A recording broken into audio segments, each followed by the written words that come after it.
BHU world. आज मैं शैतान राठौर आपके सामने आया हूँ एक बार फिर से बीएससी एग्रीकल्चर का मैथ्स सिलेबस का एनालिसिस करने।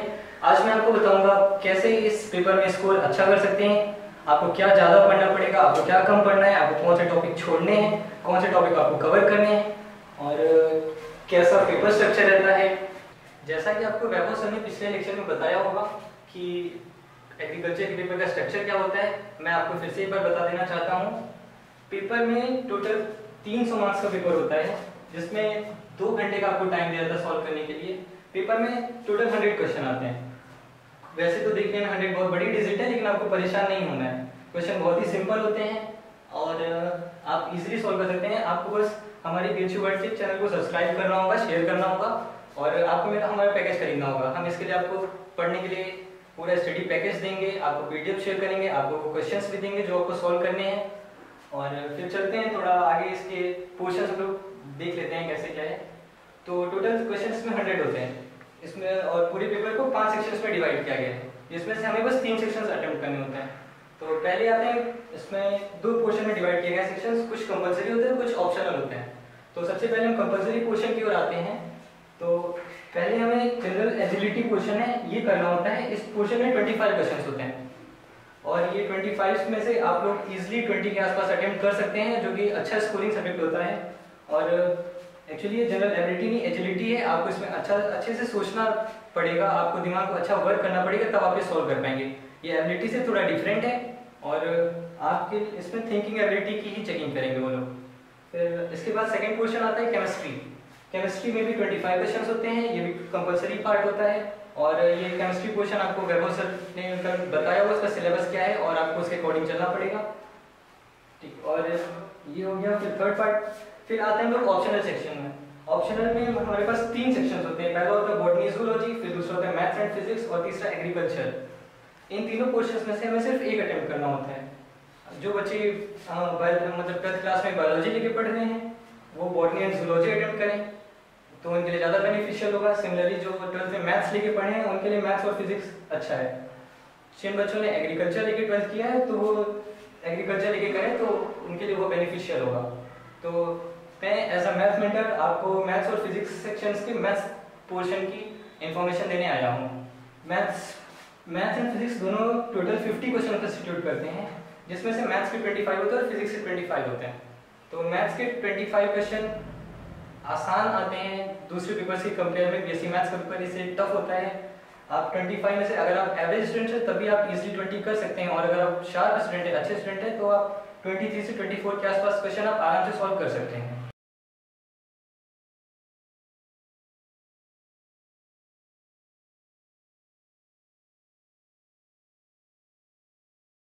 मैथमेटिक्स पोर्शन का एनालिसिस स्टार्ट करते हैं हम लोग अलजेब्रा पोर्शन के साथ।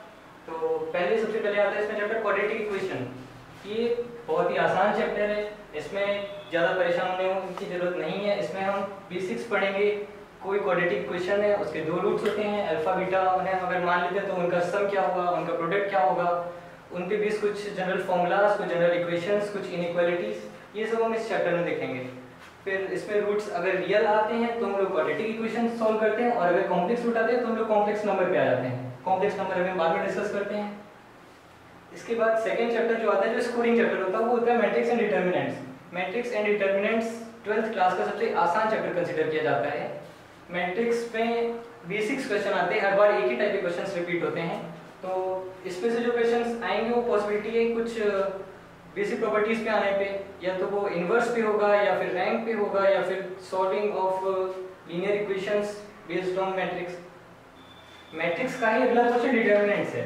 डिटर्मिनेंट्स में भी कोई खास परेशान होने की जरूरत नहीं है। डिटर्मिनेंट्स में हम लोग पढ़ेंगे डिटर्मिनेंट सॉल्व कैसे करते हैं, उसके बाद उसकी कुछ बेसिक्स प्रॉपर्टीज हैं, उसमें हम लोग पढ़ेंगे एडजॉइंट, माइनर और कोफैक्टर्स क्या होगा। फिर उनकी हेल्प से भी हम लोग मैट्रिक्स का ही इनवर्स निकालेंगे। और डिटर्मिनेंट्स और मैट्रिक्स से हर साल 2 क्वेश्चन आते ही आते हैं, तो बहुत ही आसान क्वेश्चन है। ऐसे क्वाड्रेटिक की अगर बात करें तो उससे भी हर साल 1 या 2 क्वेश्चन आते हैं बेस्ड ऑन इनइक्वालिटी। एक क्वेश्चन आएगा और एक जनरल क्वाड्रेटिक इक्वेशन से आएगा। फिर थर्ड चैप्टर की बात करते हैं सीक्वेंस एंड सीरीज की। सीक्वेंस एंड सीरीज में हम लोग कुछ पहले सीक्वेंसेस बारे में पढ़ेंगे, जैसे कि अरिथमेटिक प्रोग्रेशन हो गया, ज्योमेट्रिक प्रोग्रेशन हो गया, हार्मोनिक प्रोग्रेशन हो गया, इनके प्रॉपर्टीज, इनके सम का फॉर्मूला, ये सब पढ़ेंगे। उसके बाद कुछ बेसिक सीरीज होती हैं, जैसे कि 1 square plus 2 square plus 3 square up to n square, इनका formula 1 cube plus 2 cube plus 3 cube up to n cube का फॉर्मूला, ये सब बेसिक सीरीज पढ़ेंगे, इनके हेल्प से क्वेश्चन सॉल्व करेंगे। तो सीक्वेंस सीरीज से भी हर साल 1 से 2 क्वेश्चन आ ही जाते हैं, जो कि बहुत आसान क्वेश्चन है, आपको उसमें बिल्कुल परेशान होने की जरूरत नहीं है। अगला चैप्टर है कॉम्प्लेक्स नंबर।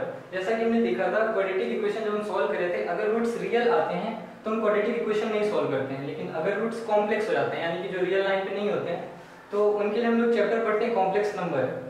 कॉम्प्लेक्स नंबर में हम लोग पढ़ेंगे पहले तो उससे कॉम्प्लेक्स रूट को डिनोट कैसे करते हैं, उसके बाद उसमें देखेंगे कि कॉम्प्लेक्स रूट में आगे मल्टीप्लिकेशन कैसे होता है, कॉम्प्लेक्स रूट में आगे अगर इक्वेशंस दी कैसे सॉल्व होती हैं, फिर उन्हें आर्गेन प्लेन में कंसीडर करेंगे, उन्हें पोलर फॉर्म में डिनोट करेंगे।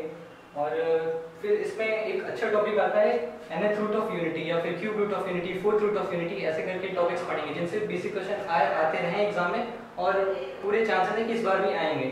तो कॉम्प्लेक्स नंबर से ऑन एन एवरेज एक क्वेश्चन आता ही है, कभी कभी 2 भी आ जाते हैं। फिर अगला टॉपिक है sets and relation. Sets and relation बहुत ही बेसिक चैप्टर है प्योर मैथमेटिक्स का। सेट्स, पहले हम बात करते हैं सेट्स की।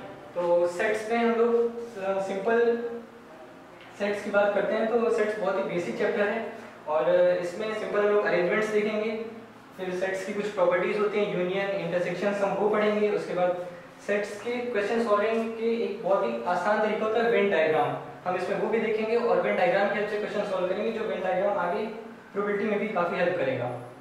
उसके बाद इसका ही सेकंड क्वेश्चन आता है रिलेशन, जो थोड़ा थोड़ा कैलकुलस से भी कनेक्टेड है। रिलेशंस में हम लोग पढ़ेंगे पहले रिफ्लेक्सिव रिलेशन क्या हो गया, फिर सिमेट्रिक रिलेशन क्या हो गया, और उसके बाद ट्रांजिटिव रिलेशन है। और उसके बाद रिलेशंस में ही एक आगे अच्छा टॉपिक आता है इक्विवेलेंस रिलेशन, हम उसे पढ़ेंगे। और इक्विवेलेंस रिलेशन पे वैसे जनरली क्वेश्चन आए नहीं है, लेकिन क्योंकि ये टॉपिक हम लोग में सिलेबस में है तो हम वो भी पढ़ेंगे। इस चैप्टर में तो कुछ नहीं करना होता है, बेसिक चैप्टर होता है, बस आप यहाँ तक कि क्वेश्चन अगर आप प्रैक्टिस कर रहे हैं जैसा कि आपको बताएंगे तो आप क्वेश्चन देख के बता देंगे कि वो कौन सा रिलेशन फॉलो कर रहा है, कौन सा नहीं कर रहा है। और इससे भी 1 या 2 क्वेश्चन आते ही रहते हैं, कभी 1 आए कभी 2 आए, और किसी किसी में 1 भी क्वेश्चन नहीं आया। फिर अगला चैप्टर आता है permutation and combination. Permutation and combination एक अच्छा चैप्टर है, इजी चैप्टर है, क्वेश्चन करने में इंटरेस्टिंग होते हैं। और पहले बात करते हैं परम्यूटेशन की। परम्यूटेशन में हम लोग सिंपल अरेंजमेंट्स की बात करते हैं, अगर हमें कोई वर्ड्स दिया है या कोई नंबर्स कुछ ऑर्डर में दिए हैं तो उन्हें किन किन ऑर्डर्स में हम अरेंज कर सकते हैं, ऐसा हम करते हैं परम्यूटेशन में। सिमिलरली इसी का ही दूसरा पार्ट होता है कॉम्बिनेशन। कॉम्बिनेशंस में हम लोग अलग अलग नंबर्स को या अलग अलग अल्फाबेट्स को किसी स्पेशल कॉम्बिनेशन में कंबाइन करेंगे, तो देखेंगे किसी नंबर कितने कॉम्बिनेशन हो रहे हैं। और इसमें बेसिक क्वेश्चन जो आपके सिलेबस में आता है वो होता है रैंक का। आपको कोई वर्ड दे देंगे, जैसे कि एक क्वेश्चन अभी लास्ट ईयर ये था, स्मॉल एक वर्ड आपको दिया गया था, स्मॉल का कोई अरेंजमेंट किया गया और आपसे पूछेंगे कि स्मॉल के सारे अल्फाबेटिकल अरेंजमेंट में उस अरेंजमेंट की रैंक क्या होगी। आपको इस टाइप के क्वेश्चन बताएंगे, इस टाइप के क्वेश्चन सॉल्व करने में मुश्किल से 1 या 1.5 मिनट ही लगता है, तो वो भी आसान होता है, उसमें ज़्यादा परेशान होने की जरूरत नहीं है। अगर आपने ये चैप्टर अच्छे से प्रिपेयर किया है तो आपको इस चैप्टर में कोई खास मेहनत नहीं करनी पड़ेगी। आपने 12th मैथमेटिक्स से किया होगा, प्रोबेबिलिटी में आपने कुछ थ्योरम्स पढ़ी होंगी, बेस थ्योरम और बर्नौलीज थ्योरम, इनके क्वेश्चंस पेपर में नहीं आते हैं, आपके लिए एक अच्छा एक प्लस पॉइंट है। आपको बेसिक प्रोबेबिलिटी पढ़नी है जैसे कि आपको 11th क्लास में या 10th क्लास में पढ़ाई गई थी, तो इस चैप्टर को लेकर आपको बिल्कुल नहीं परेशान होना है। कुछ बच्चों के चैप्टर परेशान करता है तो इस बात की बिल्कुल भी टेंशन ना ले, यहाँ पे आपको ऐसे पढ़ाया जाएगा, ऐसे बताया जाएगा, क्वेश्चन ऐसे दिए जाएंगे जो अक्सर पेपर जिस टाइप के देखे गए हैं, जिस टाइप से बच्चे कंफर्ट फील करेंगे और आराम से कर लेंगे। पेपर में भी इसमें कोई खास टफ क्वेश्चन नहीं आए। तो फिर बात करते हैं स्टैटिस्टिक्स की। ये तो बहुत ही आसान चैप्टर होता है, कुछ बेसिक से 2 से 3 फॉर्मूले हैं, आपको वही याद करने होंगे और पूरा डेटा आपको दिया जाएगा, आप उस डेटा को उस फॉर्मूले में रख के आप चीज़ें निकालेंगे। इसमें mean, mode, median, variance, standard deviation, बस इतना ही आपको पढ़ना है, बस इतना ही पढ़ेंगे।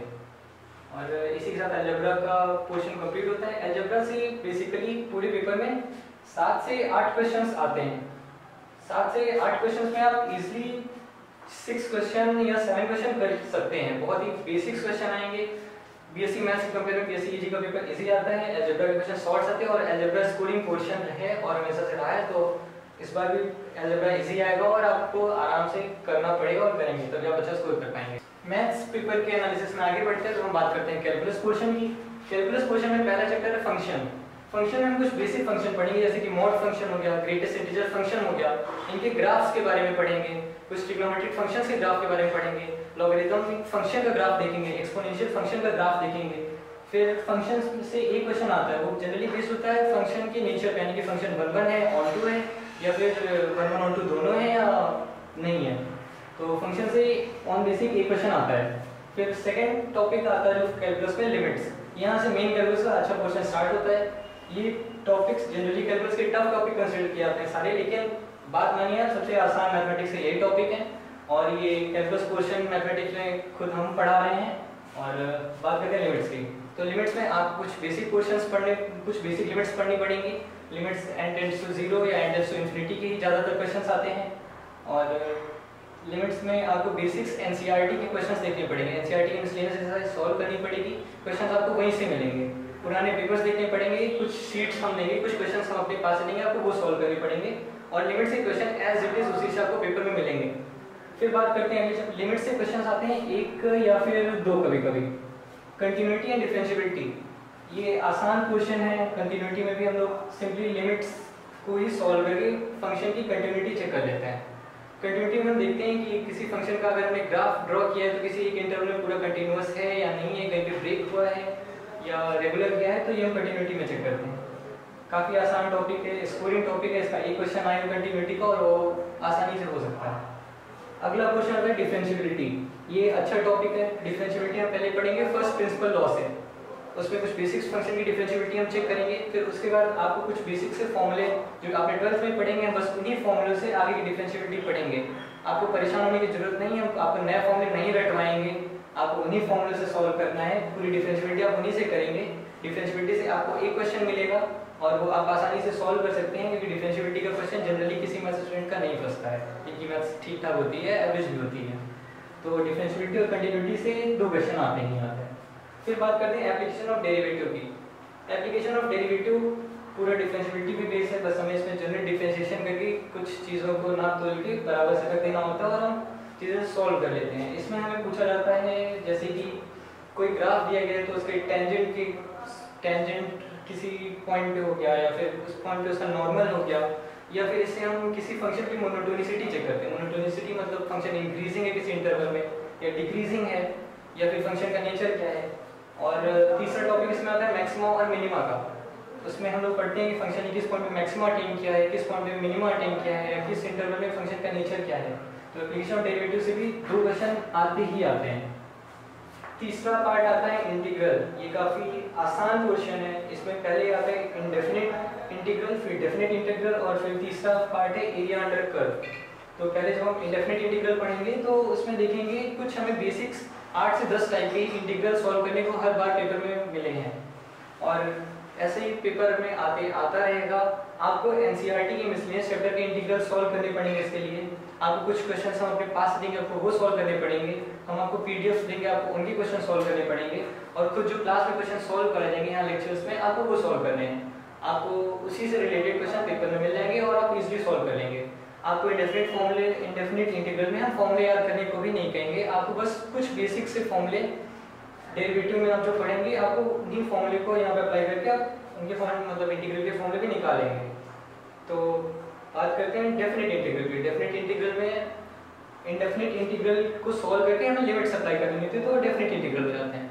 सिमिलरली डेफिनेट इंटीग्रल में कुछ हमें पॉइंट्स दिए जाते हैं, कुछ प्रॉपर्टीज होती हैं, हमें उन प्रॉपर्टीज से भी इंटीग्रल सॉल्व करना होता है, और जो इंटीग्रल प्रॉपर्टी से सॉल्व होते हैं वो और भी सिंपल हो जाते हैं।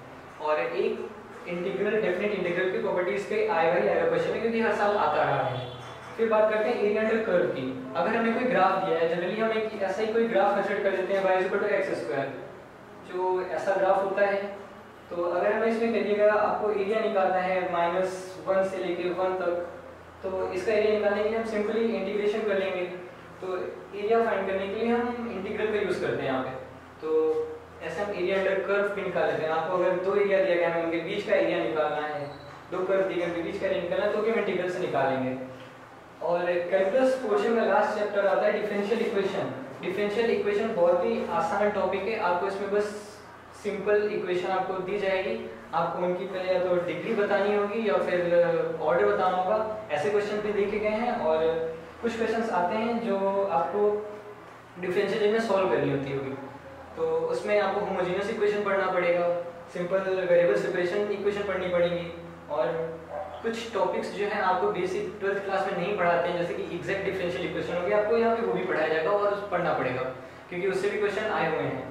तो डिफरेंशियल इक्वेशन के क्वेश्चन आसानी से सॉल्व हो जाते हैं, बेसिक क्वेश्चंस होते हैं, उसमें कुछ बेसिक इंटीग्रल का यूज़ होगा, कुछ डिफरेंशिएशन का भी यूज़ होगा, तो आपको वो आप मतलब पहले इंटीग्रल डिफरेंशिएशन पढ़ लेंगे तो डिफरेंशियल इक्वेशन आसानी से कर लेंगे। डिफरेंशियल इक्वेशन से भी 2 क्वेश्चन आते ही आते हैं। और बात हो गई इंटीग्रल से, तो इंटीग्रल से ऑन एवरेज कभी कभी 3 से 4 क्वेश्चन, कभी कभी 1 से 2 ही क्वेश्चन आते हैं। और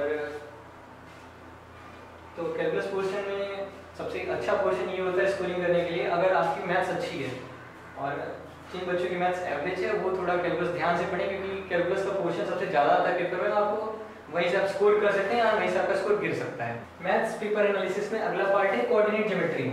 इसमें हम स्टार्ट करेंगे, सबसे पहले बेसिक डिस्टेंस फॉर्मूला पढ़ेंगे, सेक्शन फॉर्मूला पढ़ेंगे। ये बेसिक्स 2 फॉर्मूले होते हैं, हमें 2 पॉइंट दिया गया होगा, हमें उनके बीच की डिस्टेंस निकालनी होगी तो हम डिस्टेंस फॉर्मूला का यूज़ करेंगे। और अगर हमें 2 पॉइंट दिए गए हैं, हमें उनका एक ऐसा पॉइंट फाइंड करना है जो से उनके बीच ज्वाइन करने लाइन को किसी रेशियो में डिवाइड करता है, तो हम सेक्शन फॉर्मूला से कर लेंगे। वैसे आज तक डिस्टेंस फॉर्मूला सेक्शन फॉर्मूला से एक भी क्वेश्चन नहीं आया है, लेकिन ये एनसीईआरटी का टॉपिक है, ट्रेंडिंग टॉपिक है, तो आपको पढ़ना पड़ेगा। फिर इसके बाद बात करते हैं लाइन्स से। स्ट्रेट लाइन्स टॉपिक है, 2D में हम लोग स्ट्रेट लाइन के बारे में पढ़ेंगे, उसकी इक्वेशन कैसी होती है, अलग अलग उसकी इक्वेशन, पैरामीट्रिक इक्वेशन, ये सब पढ़ेंगे उसके बारे में। और लाइन से हर साल एक क्वेश्चन आता है और काफ़ी इजी क्वेश्चन होता है। फिर उसके बाद पढ़ते हैं हम लोग कोनिक सेक्शंस, यानी कि एक हमारे पास कोन है, उससे हम सेक्शंस करते हैं, तो उसमें अलग अलग फिगर्स मिलते हैं, जैसे कि सर्कल, पैराबोला, एलिप्स, हम इन सबको पढ़ेंगे। तो एक क्वेश्चन सर्कल से भी हर साल आता है, हम लोग इसमें सर्कल की इक्वेशन पढ़ेंगे, और सर्कल 2 सर्कल अगर इंटरसेक्ट करें तो कैसे इंटरसेक्ट कर रहे हैं, और फिर सर्कल के अलग अलग प्रॉपर्टीज के बारे में पढ़ेंगे। सिमिलरली पैराबोला और एलिप्स भी कोनिक्स के पार्ट हैं, तो इनसे भी कभी कभार क्वेश्चन आए हुए हैं, वैसे बेसिकली काफ़ी कम क्वेश्चन आए हुए हैं, लेकिन हम इन्हें भी पढ़ेंगे क्योंकि ये कोनिक्स का पार्ट है। हाइपरबोला भी कोनिक्स का पार्ट होता है, लेकिन आपके सेक्शन में हाइपरबोला नहीं है, तो हम लोग हाइपरबोला को छोड़ देंगे। आज तक हाइपरबोला से एक भी क्वेश्चन नहीं आया हुआ है। उसके बाद हम आगे बात करते हैं वेक्टर अलजेब्रा की। वेक्टर अलजेब्रा में हम simple dot product, cross product और vector triple product, scalar triple product, इनके बारे में पढ़ेंगे। हर साल वेक्टर से 1 या 2 क्वेश्चन आता है।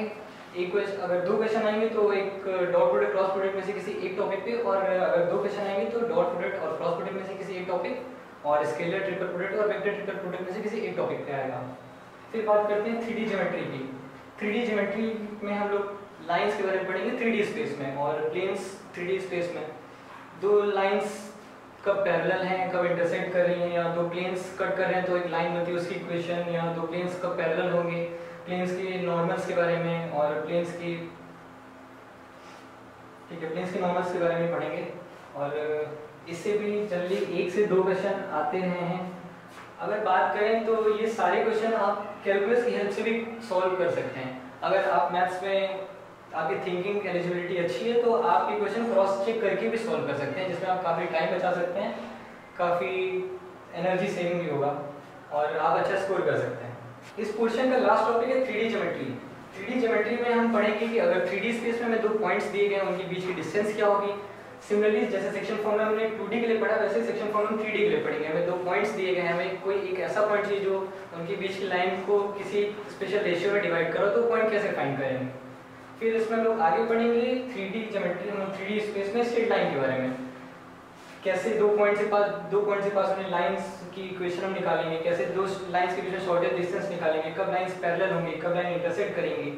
सिमिलरली ऐसे हम प्लेन्स के बारे में यहाँ पे पढ़ेंगे, कब 2 प्लेन्स पैरेलल होंगे, कब 2 प्लेन्स कट करेंगे तो जो लाइन फॉर्म होगी उनकी इक्वेशन क्या होगी, या फिर 2 प्लेन्स के बीच की डिस्टेंस क्या होगी, ये सब हम 3D में पढ़ेंगे।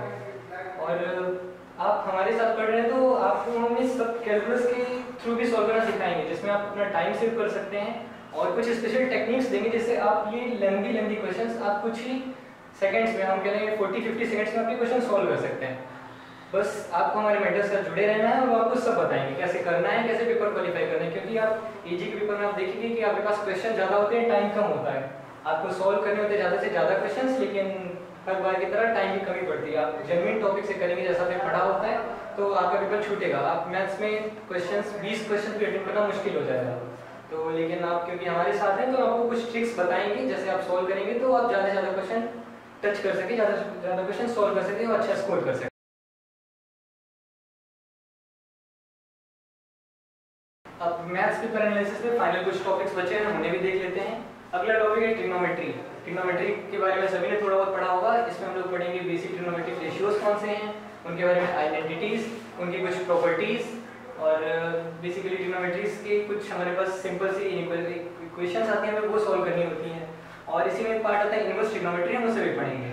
फिर एप्लीकेशन ऑफ ट्रिग्नोमेट्री अगला चैप्टर होता है, इसमें हम ट्रायंगल के बारे में पढ़ेंगे और ट्रिग्नोमेट्री के एप्लीकेशन से उसमें उसका एल्टीट्यूड, एंगल ऑफ एलिवेशन ये सब फाइंड करेंगे। फिर थर्ड आता है प्रॉपर्टीज ऑफ ट्रायंगल्स, ये हम ज्योमेट्री और ट्रिग्नोमेट्री दोनों तरीकों से पढ़ेंगे।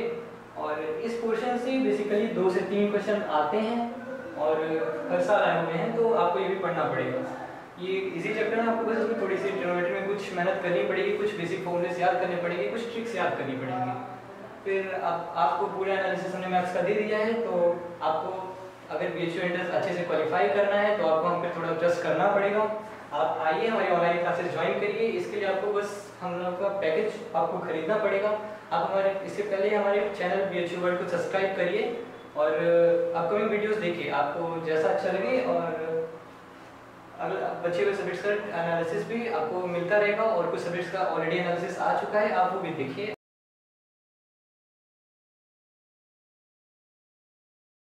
जैसा कि अगर हमने पूरा एनालिसिस देखा, उसकी बेसिस पर हम पूरे पेपर को कैटेगराइज करें तो उसका पोर्शन कुछ ऐसा आता है। अलजेब्रा के 7 से 8 क्वेश्चन दिखते हैं, कैलकुलस के 9 से 10 क्वेश्चन और ट्रिग्नोमेट्री के 2 से 3 क्वेश्चन और कोऑर्डिनेट ज्योमेट्री के 4 से 5 क्वेश्चन।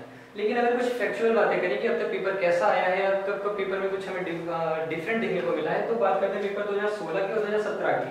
2016 में अगर हम कैलकुलस देखें तो कैलकुलस में 8 क्वेश्चन आए थे, वहीं अलजेब्रा में 8 क्वेश्चन आए हैं, ट्रिग्नोमेट्री में 2 क्वेश्चन है और कोऑर्डिनेट में 7 क्वेश्चन है। वहीं अगर 2017 का पेपर देखें तो कैलकुलस के जहां पिछली बार 8 क्वेश्चन थे, इस बार बढ़ा के सीधे 13 कर दिए, यानी कि सीधे 5 क्वेश्चन इंक्रीज किए गए हैं। अलजेब्रा के 8 क्वेश्चन थे, वो लमसम उतने ही हैं, थोड़ा सा इंक्रीज हुआ तो 9 हो गए। ट्रिग्नोमेट्री के 2 क्वेश्चन थे, उन्हें बढ़ा के 3 कर दिया गया। फिर बात करते हैं कोऑर्डिनेट की। पिछली बार कोऑर्डिनेट के 7 क्वेश्चन थे, जो अब तक की बीएचयू के जितने बीएचयू एजी के जितने भी एग्जाम हुए मैक्सिमम थे। कभी 7 क्वेश्चन से पहले नहीं आए हैं ना, अभी इसके बाद जो पेपर आया था 2017 का, उसमें सीधे सीधे 0 क्वेश्चन हो गया था। तो ऊपर जो हमने डेटा लिखा है वो डेटा एक बेसिक डेटा है। हर साल का पेपर ट्रेंड ऐसा होता है, लेकिन कभी कभी चेंज कर देते। तो अगर पेपर चेंज होता है तो आपको उसे डरना नहीं है, आपको बस हमें फॉलो करना है। हम आपको सब बताएंगे आपको कैसे पढ़ना है, किस अकॉर्डिंग से पढ़ना है। पेपर चेंज होगा या नहीं होगा ये तो हमें नहीं पता होता, लेकिन अभी तैयारी हम ऐसे कराएंगे कि आप अगर पेपर चेंज हुए तो आप उसे आराम से हैंडल कर सकें। क्योंकि अक्सर देखा गया है कि पेपर चेंज होता है तो बच्चे उसमें सफर करते हैं।